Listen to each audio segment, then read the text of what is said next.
The first thing you need to do is check the dough, make sure it's risen, and it should double in size.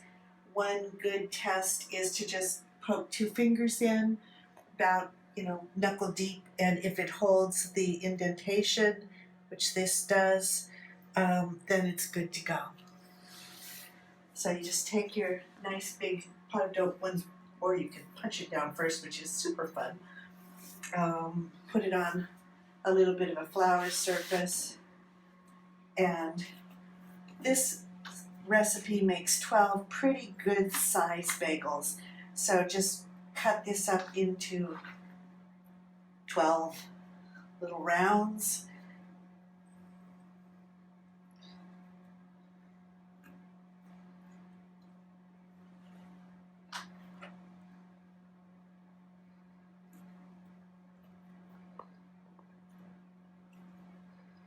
And it's good if they can be a little more even than these are, but you can even it up when you're done.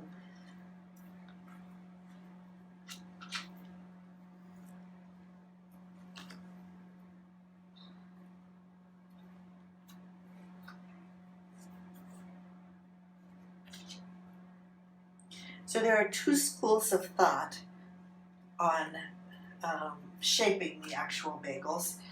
Well, 3 if you ask my friend Heather, who wants to know why they even have to be round, but take it from me, they have to be round. One way is to roll it. You start in the middle, roll toward the edge, flip it over, start in the middle, roll toward the other edge, and then you just press the 2 loops together. The advantage of that is that the surface is a lot smoother and has more surface integrity. My children insist that the only way to make a bagel is to poke your thumb in the middle and just shape it out to the edges as a round bagel, and that works too. I just happen to prefer the other way. So again, you start in the middle, roll toward the edge. Get a good roll, because as you cook it, it will tend to close in the middle, and it's not a bagel unless there's at least a token hole in the middle. So put those out, and while you're doing this, you've got your water boiling, and so as soon as you've done this, you usually cover it. I usually cover them with the damp towel that I put over the dough when it was rising, and let them have a few minutes to rise up. That gives the gluten a chance to settle down too, which helps get that nice bready texture to it.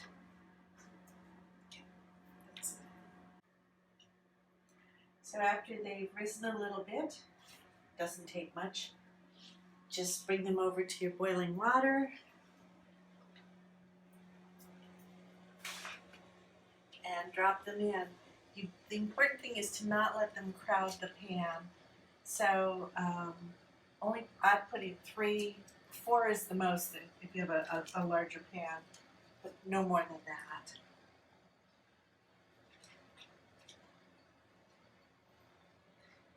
They get 2 minutes on a side, and then you flip them over 2 more minutes and set them aside and let them drain. It's good to use a cookie sheet with baking paper as a liner. Otherwise, just use a regular cookie sheet and grease it. Okay, when your timer goes off, I usually just go ahead and set it again. And then, as you can see, they're quite a bit larger already, and that's only on the first side. We've got one more side to do. This boiling is really the bagel secret. I don't know who thought it up, but it's kind of a brilliant thing.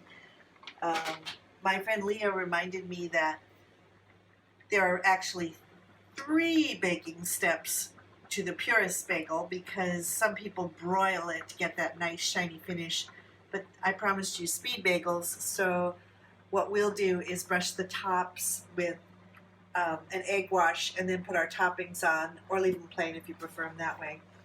And then we just bake them quickly and they are done.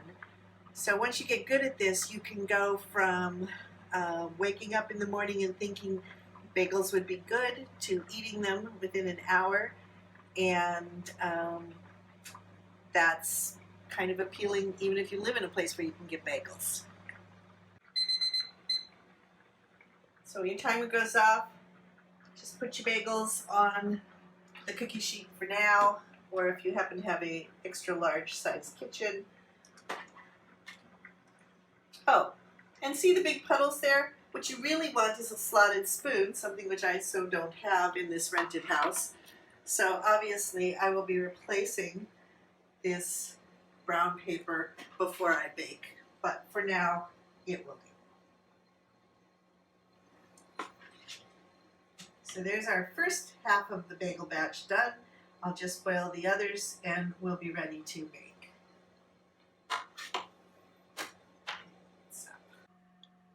Okay, we're on the home stretch. You take your pastry brush, which of course I don't have because I had a really good idea, which was to move to another country 1 week before doing this. But brush some egg that you've beaten up. Just one egg is going to do the whole batch, don't worry about it. And brush it over all the bagels if you can. This gives it a really nice, shiny, crispy finish. And also, as an added bonus, it helps your toppings stick really well. So at this point you want to make sure that your oven is all the way heated. We mentioned before that it should be at 190C or gas mark 5. For those of you who are in the States, that would be 375F. And so it's a pretty good hot oven, but not broiling. As I said, we're going to, as long as Leah's not listening, we're going to skip the broiling step and do our little treat with the egg wash, which I actually personally like. You put a little honey in the wash too sometimes, and that just gives a kind of a sweet finish to it. We're not doing that today. So a really popular topping is poppy seeds, very traditional. And it seems like we never get enough poppy seed bagels, but here we are.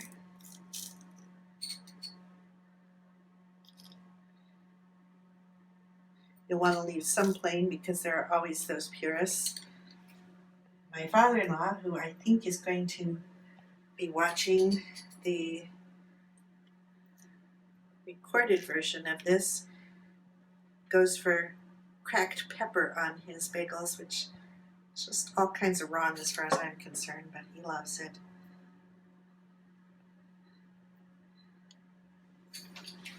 You want to leave some plain, of course, and purists again will shudder at this, but there are always people who like their cinnamon bagels. This was when we did our class on Aaron, cinnamon was the most popular. And of course, nothing smells like a cinnamon bagel baking. Oh my gosh, it's so good. So if your oven is heated, just pop this in for 30 minutes. Keep an eye on it because every oven's different and you never know how quickly yours will go. It's time for the moment of truth. You can take a look at our beautiful bagels as they come out of the oven. And there it is. Slice them, slap on that cream cheese, maybe some lox if you're really lucky.